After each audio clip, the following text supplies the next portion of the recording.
you'd like music, I like music. Wouldn't it be cool if we wrote some songs? And then that next morning, I just sort of woke up on his floor.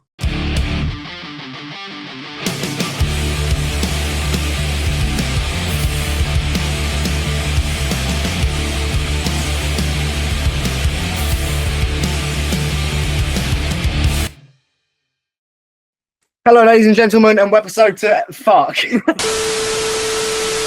Hello, ladies and gentlemen. Welcome back to the UNCNTRD Podcast. This is episode 80. See, that's what you couldn't do. Yeah, thanks, mate. There you go. Well done. That's Keeaun, the co-host, and I'm Riley, the primary host. And today we're joined by a guest. Would you like to introduce yourself? Yeah. Hi, I'm Callum. I'm the frontman of Maya, or mayalikestorunhermouth. Amazing. So we'll start with the basic opening question, as always. How did you come to form the band? Oh God. It ended up being, so our old guitarist, we weren't like friends through school or anything. We went to the same school, and about a year later we found ourselves at the same pub, which sort of ended in, hey, you'd like music, I like music. Wouldn't it be cool if we wrote some songs? And then that next morning I just sort of woke up on his floor and we started writing some songs. And then from there it sort of became like a whole group thing. He'd worked with Hugh beforehand on a project over COVID, and Hugh had just released a couple tunes which I said we'd happily nick, and we have since then. Finn I knew through school. He's a year or so younger than me though, and then the current band sort of met Finn through jam nights and stuff. And that makes 5. Awesome. And how long has it been running now? Well, we've been writing for a little over a year, but we've been a band for a year, and the current 5 people have been probably about 6 or 7 months together now. So yeah, exciting times. Yeah, and my Spotify told me you did just recently release another single. Yeah, literally just midnight last night. So yeah, so it's brand new, fresh. Go check it out. There should be a link in the description. Yeah, there will be a link in the description. So how did that song come about? Oh, so that song actually wasn't from this project originally. The old guitarist Orlando wrote it about meeting his girlfriend. Yeah. And when we started our project, we sort of took the original idea, made it our own, and then Hugh came along, took the original idea, made it his own. And it's Hydro because of her last name as well. But otherwise, absolutely no idea, just sort of luck of the draw meeting Orlando, if I'm honest. That's fair enough. Yeah. And you spoke briefly about performing at the same pubs and whatnot, or going to the same pubs. I just want to wonder, I do wonder, I'm usually the guy that goes into the performance questions, and so just a quick question. What has been your kind of favorite kind of performance that you've performed at? What kind of performance that you've done? I think that's an easy answer. I think the band sort of became a thing in Kingston, and we've always found ourselves coming back there for, countless reasons. But we did our 1 year at the end of last year to a packed crowd in the Fighting Cocks in Kingston, which is lovely because it's home turf. The Cardiacs have played there, who I adore. And we packed it out to, I think it was 160, 170. Oh, wow. And I saw in your Spotify description earlier, you played Berlin, I believe. Oh, well, we were supposed to play Berlin in 2 weeks, but I think it's been pushed back now to September or October. But I think the plan is to play 1 or 2 in Berlin and 1 or 2 in Hamburg and just sort of stay out there for a week.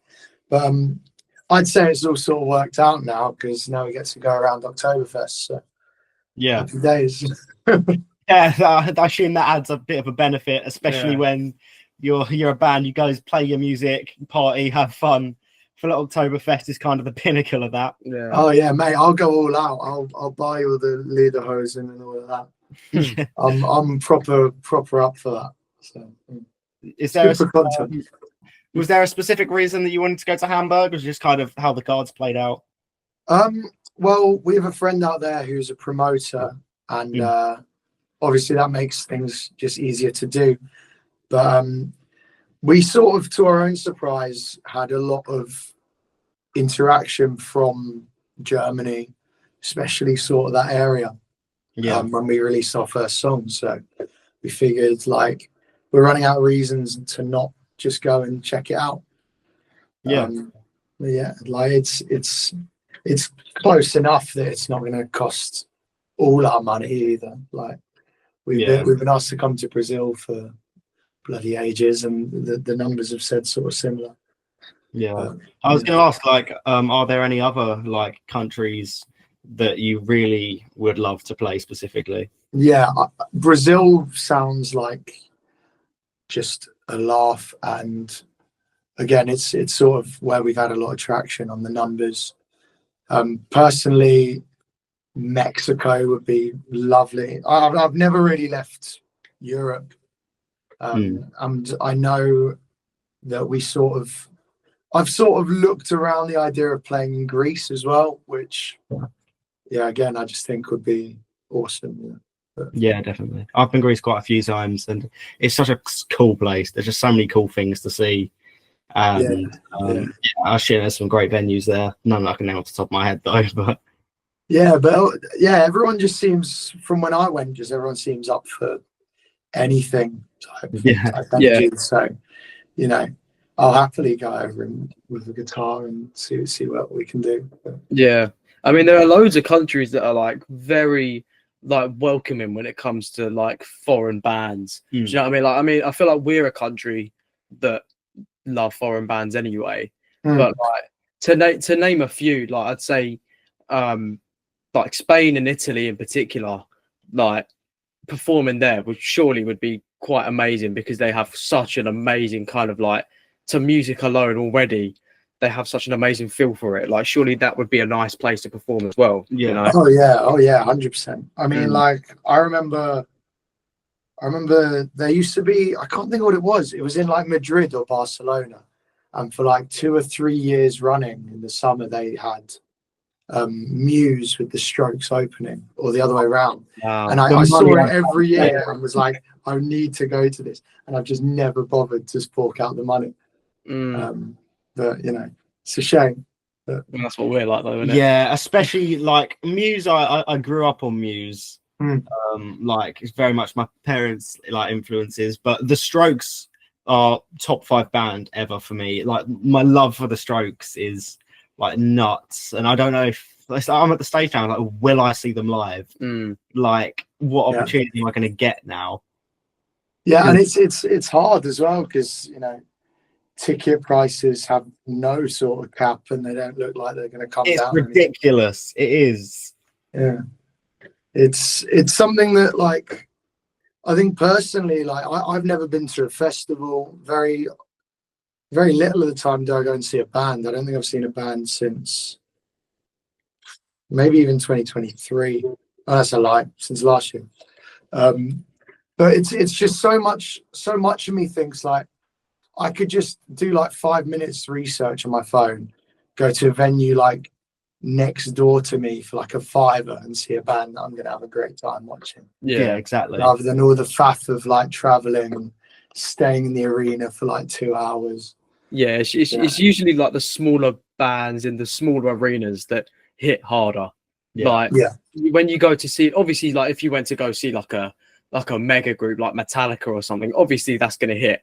But it's like, it's the waiting in line and the getting there and finding a good spot. Whereas if you just go around the corner to like a theater, like a small theater in your hometown, like those are usually the ones that like hit the hardest. You know what I mean? Definitely. And it's definitely such a big benefit of the podcast, because I mean, we interview dozens of bands a year, and it's like most of those bands are like within England, Essex, London. So it's like we've always got a band that we know around the corner, and we're forking out like £7 on the door and maybe a £5 for a Coke, rather than like £95 for a standing ticket that isn't Golden Circle. Yeah, for like a bottle of water. Yeah, exactly. Yeah. The music is usually just as good, if not better, and just being able to see like the upcoming music scene, it's awesome. It's fucking so good.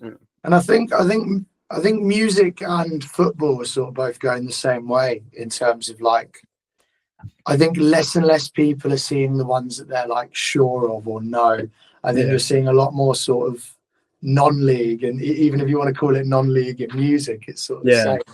I think people are sort of understanding that there's quality found outside of like the household names. Yeah. And you can still go and have a laugh, even if it's going to be a bit worse than, you know, the Strokes in Wembley or whatever. Yeah, like the underground music scene as a whole, like not even in specific genres, as a whole, is incredible. It is. Like there's so many different names that, like Bodeka, for example, he's not a household name, but like he's so like he's still underground, but such a great musician. Like there's so many people like that, and I find that amazing, because you can find like a small band and gatekeep them, and then like one day if they do turn out to be like megastars, you're like, yeah, but I was there first. That's what I love about it. And and I mean, you've got to do like a proper job to make,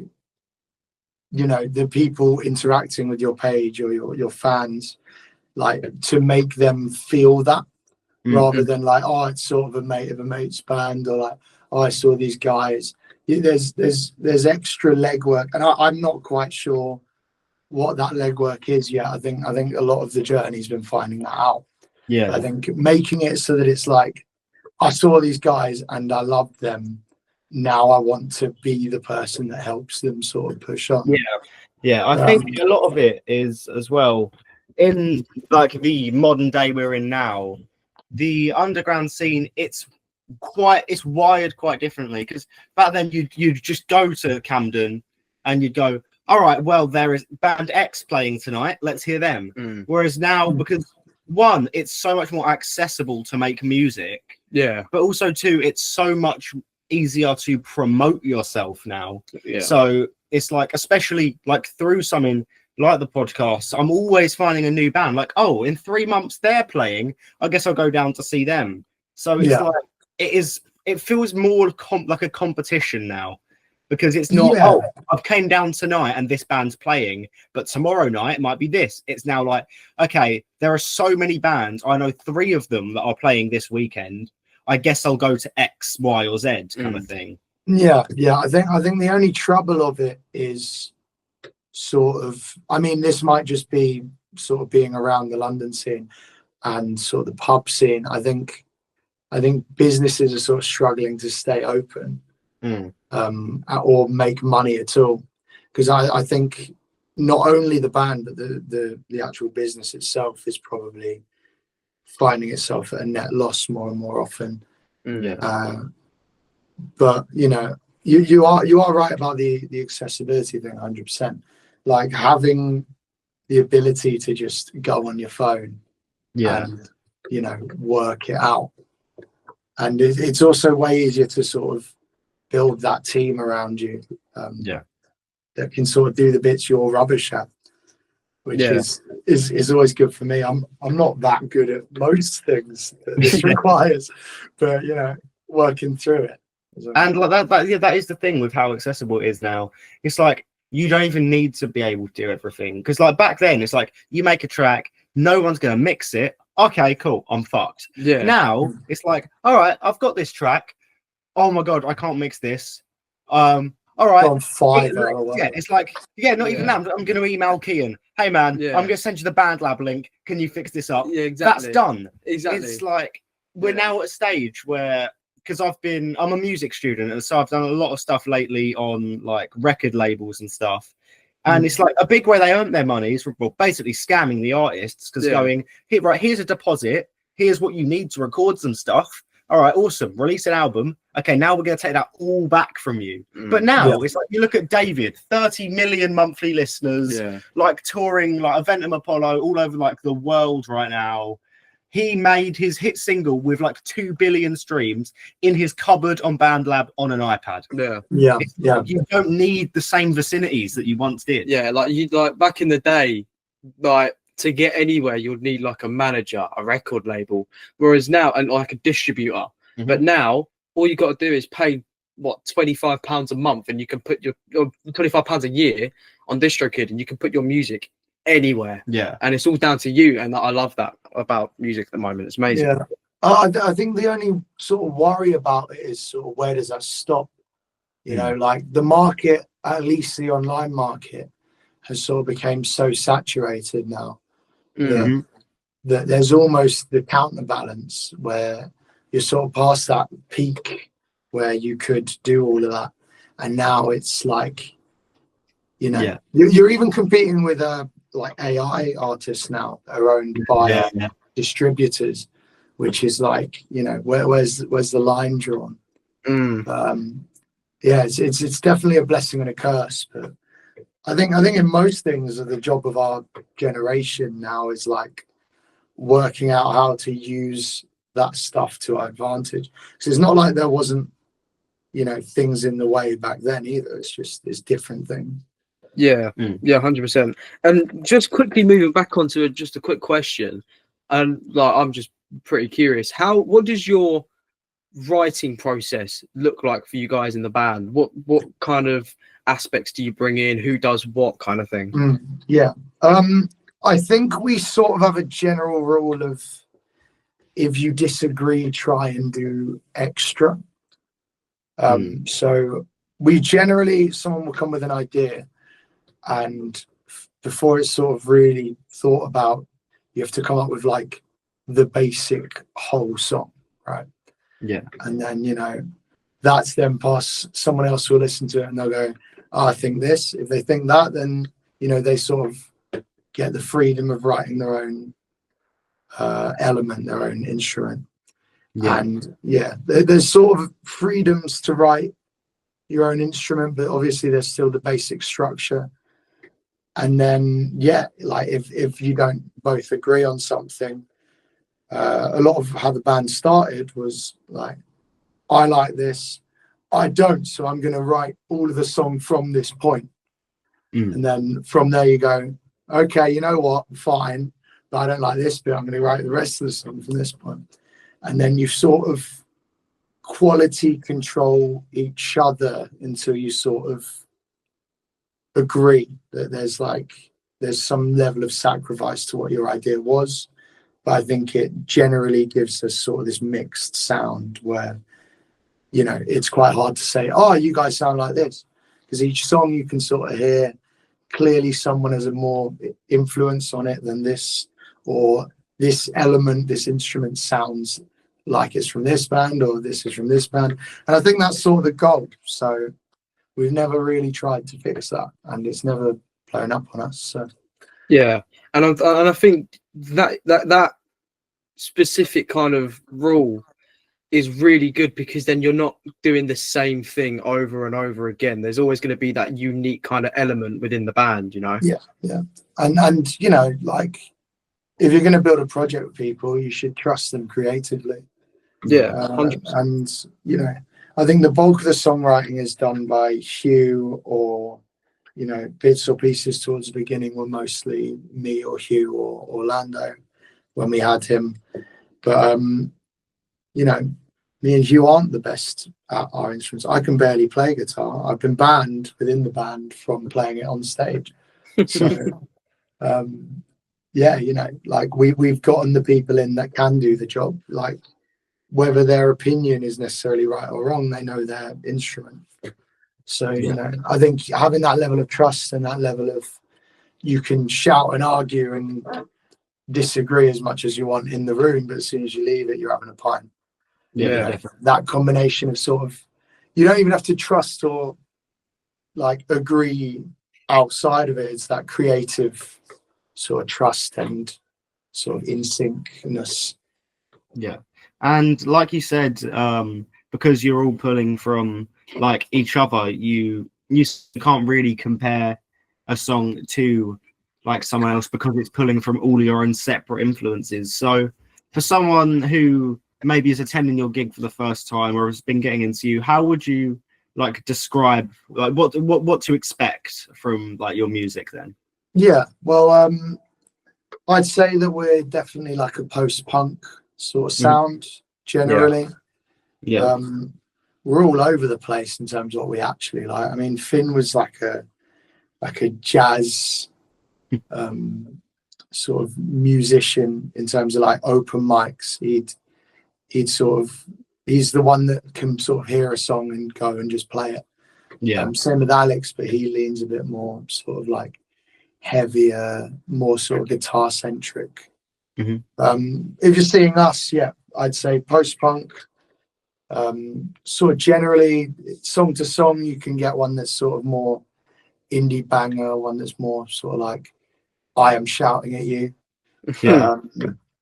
Yeah, if you see us playing live, I think that's the energy we try and catch otherwise, because we're very jumpy and energetic and eccentric. Yeah. And would you say that there is a like specific core message that you try to convey through your music? No, I don't think so. I think with the set of songs we play at the minute, bar like one, which is sort of just like random sort of anti what are you doing type. I think a lot of it has been sort of the experiences that each person in the band has had over the last year, and where everyone sort of has their bit. It's sort of weirdly is sort of melded together into sort of almost like one sort of story. Like you can definitely sort of section like the catalogue into like this sort of has this opinion and this side as its own. I'm sort of hesitant to talk about a message necessarily, because the song's the song and the song's how it feels to you. Yeah. I mean, some of us still don't know sort of what whoever was thinking about when they wrote it. And I sort of like that you can sort of draw on your own experience. I think the project that we're sort of building towards now is definitely could be seen as sort of one cohesive story. It would be good if we released each song in the order they came out, though, because to me it makes sense, but I don't think it makes sense otherwise. Yeah, I think that's sort of the beauty of making music. You get to decide yourself. yeah, 100%. I mean, what song were we listening to earlier? And you described it perfectly on how the song felt. What was it? A bar fight song? Yeah. Yeah. Well, I don't know what song it was, but it felt like a bar fight song. And instantly I was like, yes, like that's it. And that's what I like, because obviously you've said that you've got different components from kind of different bands that have been interpreted in your music and stuff. Like we could listen to that and then scroll one down, and it's like near enough a completely different kind of feel and a kind of song. Yeah. The two that have been released before Hydro are definitely in that vein, because I mean, Nursing Q wrote before he even joined our project, and that one's probably the song that's seen the least change from its original right. But that one sort of definitely feels like that. I think that's what it was trying to come across. I think that one's probably the most accessible, sort of the most strokey one. Strokesy, even how they came up again. And then Charlie's the other one, which is sort of your moody, louder, sort of energetic. It sort of ticks a lot of boxes, but I think that one's less cohesive, but I think it's supposed to be. Yeah. And I think, I like that comment, and I like that I can guess which one you mean, but I couldn't tell you for sure. Yeah. And the thing is, I personally, one thing you just said that really sticks out to me, you said it was a bit less cohesive. And for me, I've pretty mentioned at some point in the podcast before. I always put it down to this. I have OCD, and so my brain, it works very fast a lot of the time. And so, like, when I'm listening to my music, what I really enjoy is when there's loads of components like happening. So it's like I can kind of pick them all out because it's moving fast. That's very much how I'm wired. And like when we were listening to your music earlier, I was like, this is it's like it's constructed mess. It's like it's there with purpose. Yeah, exactly. Like it's there with a purpose. But like it's like immersive in a way, and so I fuck with it. I fuck with it heavy. I appreciate that, man. And I mean that's definitely sort of where we were aiming. I mean, even the conditions we recorded it in was like we had like 3 or 4 days to record like 9 songs. We set up all of this gear in Hugh's attic actually. And I'm really pleased with sort of the quality that we got out of that. But I think it, even reflecting sort of the process of trying to record it, you know, where like, I mean, in Charlie, I've sort of came to love it now because I remember when I first heard it, I felt like there's this like one bit in the end bridge where like the whole song is sort of in 4s, like regular, you know, like your average song, and then it like randomly switches on like a 3 and then never does, like it never changes time signature. It just randomly switches on the wrong note as if it's then just come back into it. But I sort of love that now where you've got like this dissonance and then it all switches randomly on the wrong note, like, and sort of all just sort of comes back together straight away. And I think that's great. I think that I've completely changed my mind on it. But, you know, listening to it, obviously, like, you'd never think of it that way. I think there's such a divide between, like, realizing that it is people just trying to write something that speaks to someone. Like, rather than, like, just flicking through an album on Spotify or whatever and going, yeah, this one was shit, this one was shit. I think you get that a lot more in sort of your local band where you sort of realize that that's what's going on. Like it's just some bloke, like he's got to wake up for a bar shift or whatever, you know. And I feel like any musician, and I speak for myself as well, any musician, you're always going to have that one song where you record it or something and you really feel like, okay, no, that didn't really hit as hard as like the last one I've done. But then like probably about 50% of the time, like you're going to listen to it along the line and it's just going to click and you're going to realize like, okay, right, that's why we done that. That's what happened. Okay, I understand it now. And I mean, that's sort of why I like the idea of having a band of 5. I mean, like, it means if you put anything to a vote, there's never going to be a draw. And you realize that you just didn't get what someone was trying to say, rather than there being a right or wrong. And I love that. I mean, and clearly I was wrong. Like, Charlie did way better than I thought it was going to do. I think it's coming up to 5K now.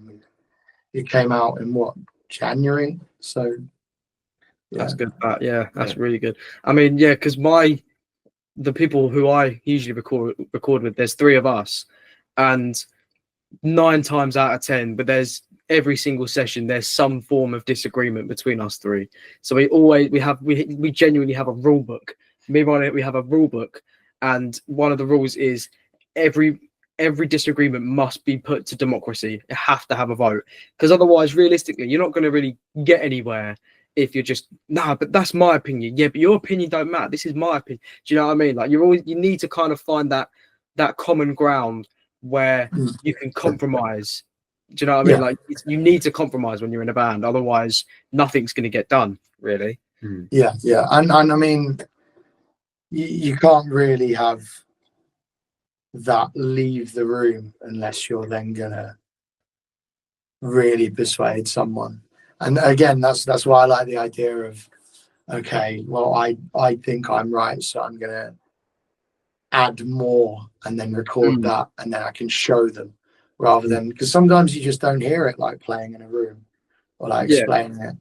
But I mean, that's always solved a lot of arguments for us. So yeah, I feel like a lot of music, like especially when you've got that of like, oh, it's not really working for me, and then one day it's like, I think it's just down to a lot of music. It's circumstantial. It's like the first time you might hear a song, you'll just kind of hear it like on a walk. You go, yeah, all right then, that's a song. It's not really vibe. And then you'll hear it again when you're at a party or like it's just literally like 2 a.m. and you're in your room, and then it's like all of a sudden like this song is different. It's taken a new form. In this situation. I feel like there's a difference, and I've always said there's a difference between hearing a song and listening to a song.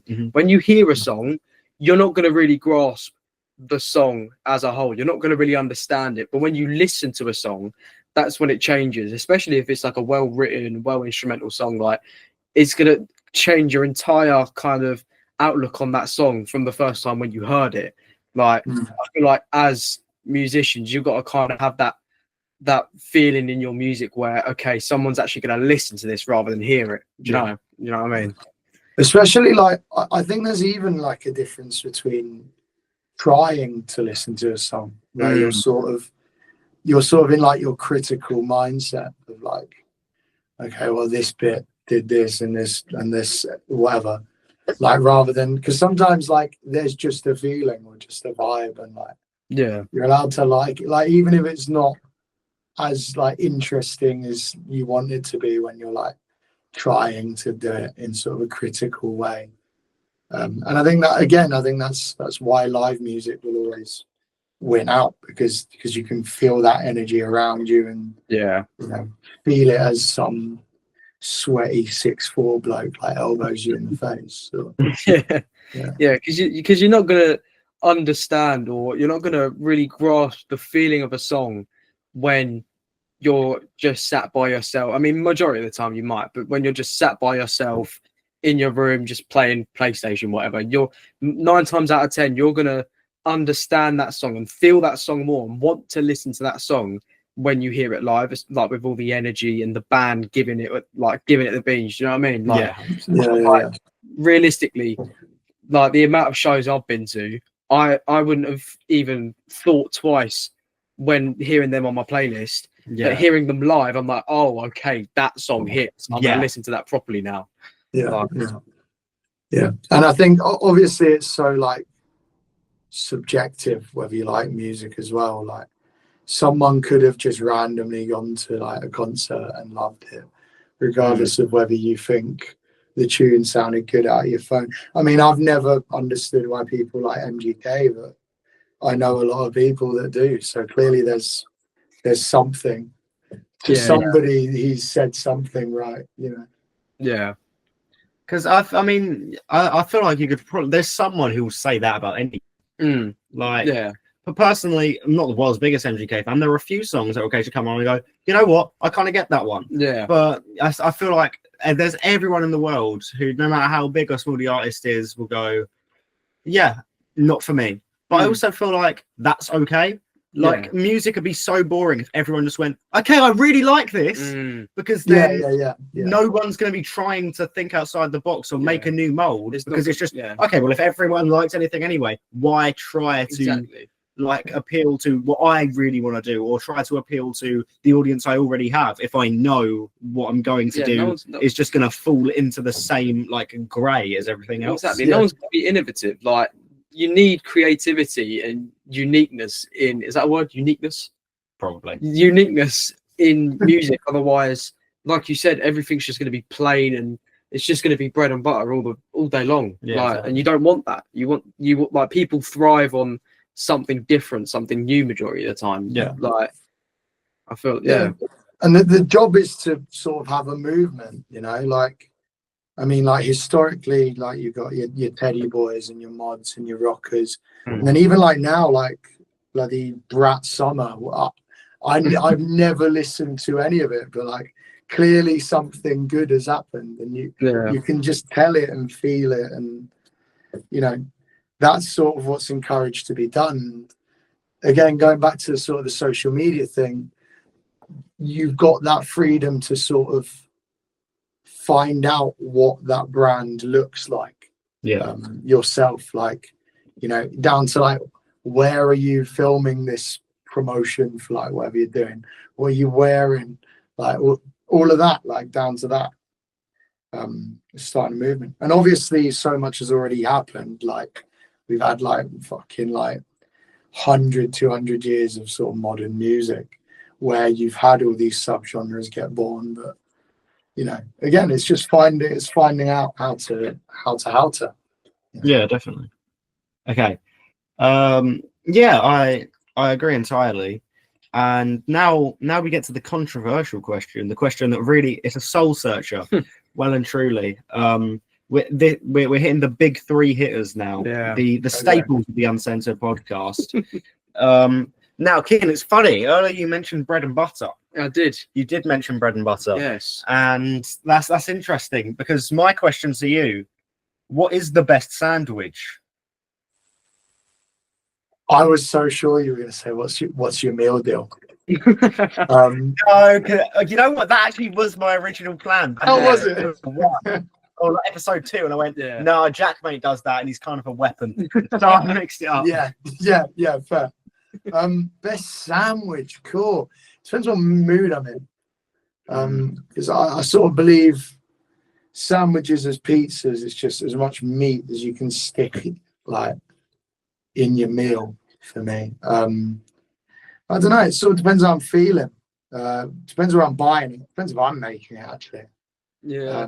But probably on average, I'm a big believer in, like, slightly toast your bread, layer of mayo, layer of cheese, layer of chorizo, layer of egg, layer of bacon. Give me some, like, I don't even know, like, I guess some sort of vegetable's got to go in there. Give me some, like, onion, why not? Give me, you know what? Yeah, that's how I'm feeling. Yeah. Respect. Oh, actually, to be fair, I'm a huge believer in, like, make a sandwich like that on your plate, pour beans on top of it, and eat it with a steak knife. That's my move. Oh, you know what? We're gonna have to try it now. You know, me and Keeaun we're starting a little short series to Engagement Farm, and we're gonna start making the band's like sandwiches. Yeah, that is on there. Yeah, and it's great because, like, you know, if you're feeling like you need the flavors, obviously you got that better mayo. You can then you got another bit of bread, so you could go like mustard. You could go who cares? But then you got the beans, which is its own sauce, or you could throw like barbecue in the beans on top, and it's just like Flavor Town. I'm a big fan of peri beans, but I know that's a bit weird. Yeah. Okay, grand. I am a weirdo, sausage and beans in the can person. I like the sausage and beans. I get that. I do get that. You could do that if you've not already stuck sausage in that. I mean, it's different to chorizo, isn't it? Different meat.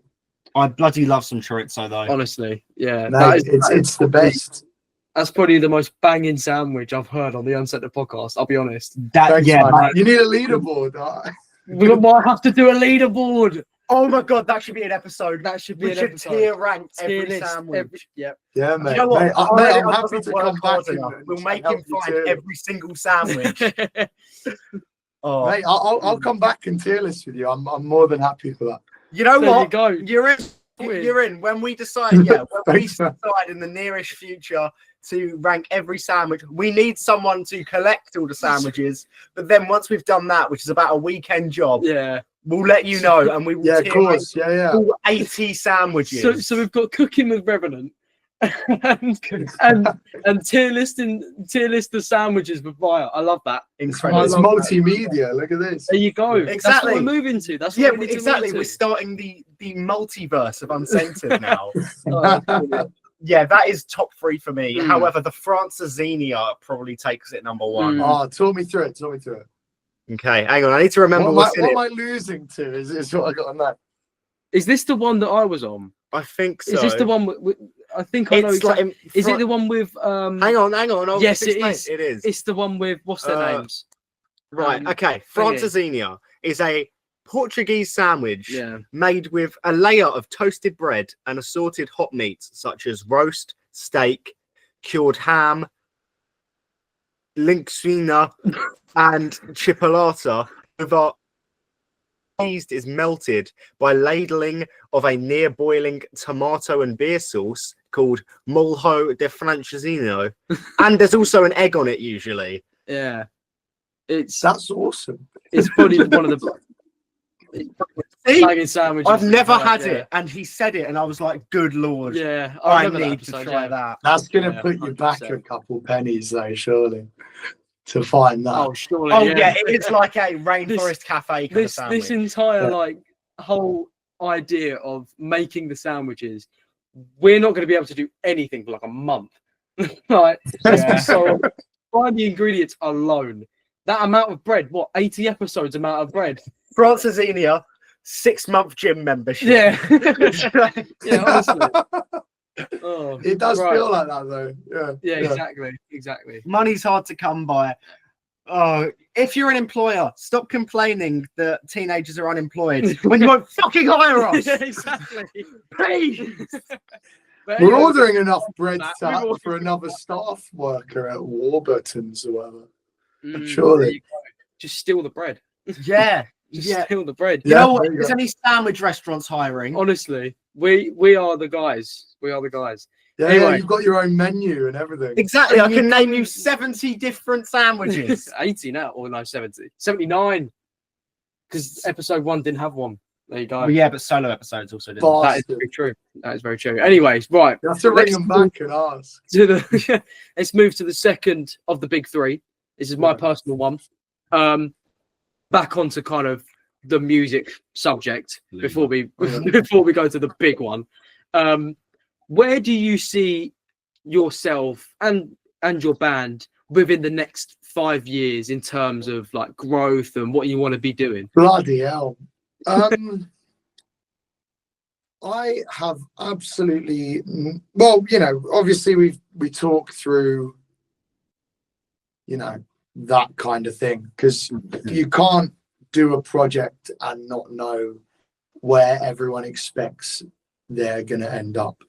You know, like if it's a band and, you know, you're trying to build the core, you can't do it like a pub where you can have someone who's then going to go home for Christmas and never come back because of uni or whatever, you know. Yeah. Like you've got to know how it's about like how invested people are, how much time they're willing to have, and how much do they actually have, you know. Yeah, definitely. So in 5 years, I would absolutely love if Maya was still going by 2030. But honestly, it's quite hard to say exactly how far. I mean, we're doing a lot better at the minute than I thought we'd be doing, if I'm honest. Yeah. It's still nothing mind-blowing, but for a year of work, we've had most of our growth or anything happen in the last 3 months. So I'm looking at my clock trying to work out where the last year's taken us, like where it's all gone. I would absolutely love to be you either want to be signed or at a point where you don't need to be signed, really. Yeah. But I think our team is still steadily growing. I think we're sort of at a point now where I think people don't realize how expensive it is running a band, especially when you're starting out, because you just need a million things and you need to pay people for a million things. But we're sort of coming to a point where it's almost self-sufficient. I don't think Hugh would agree. But yeah, I'd like to be at a point where that self-sufficiency is still letting us grow. Yeah. And yeah, I'd like to be doing it for my job, if I'm honest. I believe in sort of aim small, miss small. Like pick something really specific you want to do, and like you can't miss by that much. So I mean, I said a year ago when I was asked that I wanted to play Soccer Aid, which obviously is just like random as fuck. Yeah. I figured like if I can get remotely close to a level where Maya's big enough that I could even joke about that, that'd be amazing.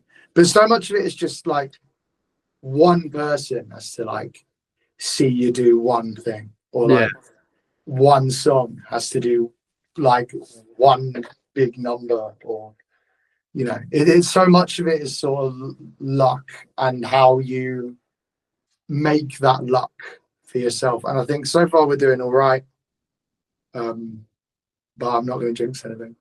Yeah, it is luck, regardless of how good you are. You know, like, you know, yeah, it's luck, and it's how much people want that luck for you. Yeah. It's always going to be like who sees you first, in a sense. Like, because realistically, as you say, it's luck. You could be playing absolutely anywhere. You could be playing in a bar, and one guy in that entire bar, and like you played at this bar for 5 years. This one guy is like he's come down for one night and he's seen you guys play, and he's part of a huge record label, like, and that's the big break. Like, that's what everyone kind of dreams for, in a way. Yeah, you know? And everyone knows someone. Like I remember we played the Hope and Anchor in London, and after the show I got told that my dad's friend had heard of us and was with Glenn Matlock of the Sex Pistols, and they apparently bought tickets and were on their way. But my dad's mate is like old and can't move very well, so they ended up just like ducking in a bar down the road. And it's like, part of you just thinks like, that's wild. Yeah. Like, why are people like this even like knowing who we are? Especially then, we were like a third of the size that we are now. But yeah, it's just like anyone can sort of tap on your shoulder, and you never know. You never know who someone is. And I think a serious lesson of it is, you know, find like a band or a person that are at that level that's like slightly above you. Just stalk everything they do, who they're working with, where they're playing. If they're at that one specific goal you want to reach, you know, they've done the hard work finding the people and getting lucky and being in the room with the same person as whoever. You know, it's just you know, you got to make that luck and make those decisions, and there's work you can do with it. Yeah, you just never know, and that, you know, people bigger than you never knew either. And that's the thing. Like, the best way to get to the top is to be pulled up. Yeah. Like, if you can have that crutch to stand on, or you know, like you know somebody, or someone knows someone, it's like it's so much easier to climb this huge mountain of like the music industry, especially nowadays. Like, just by like kind of getting that foot up, just like find your connections. And obviously I think another big thing in like the modern age of social media is being that active like person. It's like all like that consistent posting on social media, letting people see, oh yeah, they're like real people who make music. Like, I like them. Like, it keeps you engaged. Like, it keeps you engaged. And then they release a single. Like, oh, sick, a new song. Like, check these guys out, kind of thing. And like, I think that is the best way, like, in this like modern landscape, to kind of just build that. Yeah. You want people to care. You want people to remotely give a shit. Like, a song can be like fairly subpar, you know, like that's fine. You've just got to find some angle where, you know, people care. I think there's a Bo Burnham skit where he's like, if you're gonna make it, online, you just got to be yourself. And if that doesn't work, just be somebody else. Yeah. You'll find something, like whether it's your music that's talking to you, to people, or like who you are, or your interaction, or what your page looks like. Like if you really want it, like you will work out what what works for you. Like some people don't know what the bands they like look like. Yeah. It doesn't matter. Like most people can't name more than one member of Radiohead to look where they are. You know? Hang on, Tom York. Yeah, there you go. Oh my god, you know why this is so tragic? Yeah, that's very tragic. He's got the Radiohead vinyl. That's very tragic. It's such a good album. So to be fair, I have no fucking idea. I couldn't take an educated guess. Yeah. But you know, like James that's the lesson. Like you just look up. Like nobody has to know who these people are. Yeah, exactly. But like, music. if you've owned their record, like you must be the same as me. Like they are like they're probably my favorite band. Like, period. There is no band I love so much that I rip so much. Because on one hand, I love them, but on the other hand, I will take every opportunity to call Tom York a whiny little bitch. Because he is a whiny little bitch. However, he might be the best whiny little bitch. Yeah, he just does something to you. Well, they do. Like I don't know who they are though. You get what I'm saying? Like you've just got to find that angle. Like there's some bands where you just go like, yeah, they look cool. Yeah, cool. You know. He's actually searching up who's members of Radiohead. Fucking me for that many. No, because right, Johnny Greenwood and Colin Greenwood. Yep, classics. Yeah. Okay. Philip Elway. Clive Deemer. Yeah. And Ed O'Brien. There you go. Look, you know them all. Yeah. Didn't even have to search it up. Yeah. We're three people on a talking on a podcast about music, and we can't think of one other member of Radiohead. This is a podcast where people come to listen to us talk about music, and we can't name anyone, one person in a band. We have to play some like game shows or something. Like get the knowledge up. To interview people about music, and we can't name we don't know shit about music. Oh, that's brilliant. But, I mean, I'm the same. Like I basically have no idea how to play an instrument or how to run a band, and I manage and play in a band. I just I'm winging it to such a high degree, and it's just kept working for me. Yeah, but, you know, like the job is like in life, I suppose, is to surround yourself with the right people, isn't it? And in this, I've been lucky enough to do exactly that, I think. So, yeah, 100%. I mean, if we're all that bad at naming people in a band, then you're gonna love this next question. You know, that was my exact segue, you rat bastard. Okay, well, let's see if you can name anyone else in any bands. Here we go. Because talk slower. No. Okay. I'm going to ask I'm you going to step away to make a band. Now, here are the rules. You can have as many or as few people as you want in this band, as long as you have the four fundamentals of a singer, a bassist, a guitarist, and a drummer. You can be in the band, but you don't have to be. You can have anyone on any instrument, but they will not magically learn to play the instrument. They can be dead or alive. They will be alive when they perform, unless you specifically request them not to be. And the floor is yours. Okay. I don't think this is that hard, but it might be when I start speaking. I am a huge fan of 5 members of a band, but in this very specific scenario, I think I only need 4. You get the best singer of all time in Jeff Buckley. That's so real. As well. I literally, we were talking about. It is so real. Yeah. Oh damn! That is cheers, so real. We were talking about the best song ever made, and I did say Mojo Pin. I love Mojo Pin. Yeah, amazing. Grace is easily top 10 albums ever. It's my favorite period, and you found I will never have that shaken. I bloody love you, Jeff. I wish you didn't drown. Oh God. You could even give him.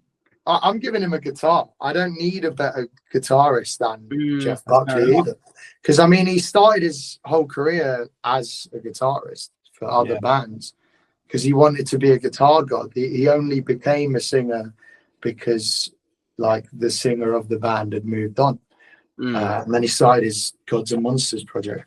Obviously. Sorry, imagine being the singer to Jeff Buckley's band. Yeah, fully. Like, yeah. It's wild in hindsight, but he said he just never had the desire to, and I think a lot of people have tried to pin it on, you know, that his father was a singer. But I hate that every Jeff Buckley thing you ever look at is like, oh yeah, his dad, by the way. It's like just he's allowed to not want to sing. Leave him alone, you know. It's not. It doesn't have to be because of his dad. Like, so he's yeah, a quite legend now, like without a doubt. Yeah. Like, oh yeah. And I mean, yeah. The beauty is that people just keep finding him. Like that, people just gravitate towards it somehow. Like. It's great, especially. It's because it's angelic. Yeah. And I mean, it's crazy, like the range of stuff he could do as well. I mean, like even listening to different versions of, like Grace, for example, like he does. It's like a completely different song. Yeah. As you said, Mojo Pin as well. I think there's a recording of it at Glastonbury, and the ending sounds like the heaviest shit for no reason, and he changes how he sings it, and he's doing this big like grungy scream. It's like, this is a different song, and this poor crowd at Glastonbury are clearly trying to work out how to like bob their head to Jeff Buckley because it's not obvious, you know. And it's so like stop start for whether it's like, you know, heavy or not. Yeah, because he's got such range while still being so identifiable as Jeff Buckley. Even on Grace, you've got Corpus Christi Carol, quite a nice, a carol, and it's like it's nice, like choir-based song. You know what's directly after it? Fucking Eternal Life. Eternal Life. It's just, and then you get like the dreary, like Dream Brother, like straight after that, and it's like. Fuck this went in. It's like you've got three entirely different emotions like right next to each other, you know. Oh, that's brilliant. Bloody love him though. Right, okay. Rest of the band. Keeaun Jones. Bassist, you can go in so many directions, but I think I think it would be hard to not pick Flea. I think I constantly forget how much I like Red Hot Chili Peppers. And I'll stick them on and I'll listen to them for like 3 hours straight. Yeah, I mean, you want that character as well, like of just him on stage. I mean, there's that great clip of him in Brazil with Nirvana where he comes out with a trumpet and plays the solo, and you're like, who is this guy? Like, why is he there? Like, what's he doing? But I think you have to pick him. He's one of my favorites. He is, honest, in my opinion, he is genuinely one of the most goated bass players of all time. Like he is, the things he can do with a bass is beyond me. Like, honestly. Nikki Sixx. True. I hold a special place in my heart for Nikki Sixx. It's completely biased. But that's good. That's what that's what this kind of thing is for. It's like you want to know what my choice is. You don't want to know what I think the best choice is. You know? But yeah, I think I'd have to pick him. Drums. All my life with this question, I've always thought Roger Taylor, but I think that's just because I like him. I think I'd go Dave Grohl. I was thinking Dave Grohl. Fair enough. As soon as you said all my life as well, I was thinking Dave Grohl. Oh wow, that's two of three. We've done the song. There you go. And then lead guitar would be where I've got any level of question mark. Mostly because I don't think there's a clear answer. I'm a huge fan of Jeff Beck. But I think in the band that I formed so far, you just don't need it. which I think, like, if it's Buckley, God knows what fucking Flea is doing on the bass as well. But I think Buckley would want a lot of that lead part. So you just want a competent guitarist that, like, writes well. I think I'll pick Jeff Beck anyway. I really like Johnny Bond from Catfish and the Bottlemen, but I know the rest of the band would crucify me if I tried to pick that. There's so many picks. I'm gonna go Jeff Beck, but I have other. I bet you I'll open Spotify straight after this and be like, yeah, I could have gone in a lot. God, I could have picked someone else. Yeah. But I really do like Jeff Beck. Even just like random stuff he does. I mean, like, he pops on everyone's stuff. The one I really love is there's like a 9-minute Gene Genie medley with Bowie that he does, and it's just like, Gene Genie is a fairly basic guitar part, and he does this brilliance of, like, he can either do just enough or he can do like what you think is too much, and then you hear it and it's not. And I think that's like the real skill of a guitarist, is like, you know, it's cool that you can like shred or whatever, but like at some point, are you taking away from sort of the sound of what you're doing? Are you taking away from the song? And I think in that medley, like, obviously it's 9 minutes, so it's bloody long.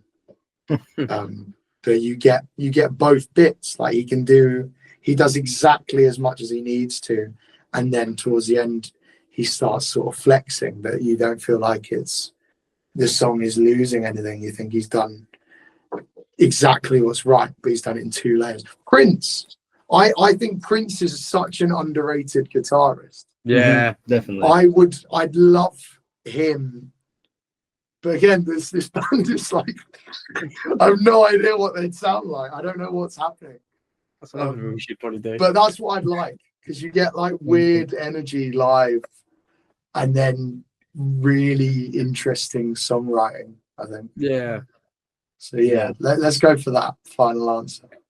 I think I like that band a lot, actually. I'd pay to see him 100%. Oh, definitely. Especially if Dave Grohl and Flea are in that group. Like, come on. Like, if you've got Dave Grohl and Flea like jamming together on stage, like, already I'm involved. And it's wild as well. Like, if you think of it as like, they'd be jamming like in rehearsal, and one of them is like massively funk oriented and the other one is like massively disco. Like, what's going on, you know? Yeah. Definitely. But okay, this brings us to the end of our series of questions. So now I'd like to open the floor to you. If there's anything you'd like to plug, any questions you'd like to ask, promotion, anything for the band, anything coming up, this is now your time on the floor. Brilliant. Stream Hydro, it just came out today. I'm sure it will still be out by the time this comes out, so please listen to that. And if you don't like that, we have other songs. Listen to other songs. Otherwise, we are expecting to fill out the Half Moon Putney on the 16th of April. If this podcast is out by then, it doesn't matter. It'll be big. It'll be fun, and we've got Art and Scarbo supporting us. And to be fair, I've not seen Scarbo, but they're all lovely people. And Art are just the most eccentric thing I think I've seen in my time going to like smaller venues. So please watch this space. Love it. Love it very much. Beautiful. Indeed. Well, ladies and gentlemen, this brings us to the end of this episode of the Uncensored Podcast. Would you like to do it today, Keeaun? I've got a bad back. Okay. You did do the intro. I've done the intro. There you go. Well, I've been your host, Riley. This has been the other host, Keeaun. This has been the amazing Maya. Go listen to their music. Links There will be linked below. Yeah. Yep. Thank you very much for coming. I've had a great time. Had some good chats. I love Jeff Buckley. I love Tom York and other Radioheaders.